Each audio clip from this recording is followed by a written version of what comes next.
This is a new product for 2015, and it's called the Great Canadian Nature Chest.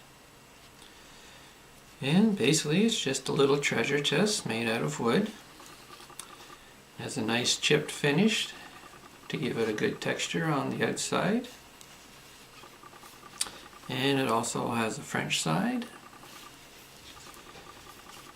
And this is the way it comes, shrink wrapped with a few items inside. Now I have one here, I haven't shrink wrapped yet, so I'll show you how it works.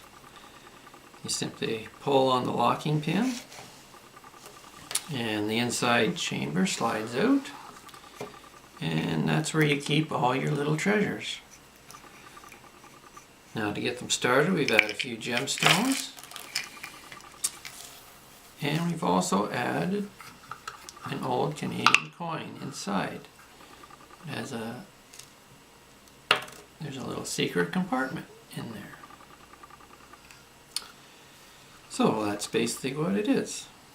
The Great Canadian Nature Chest.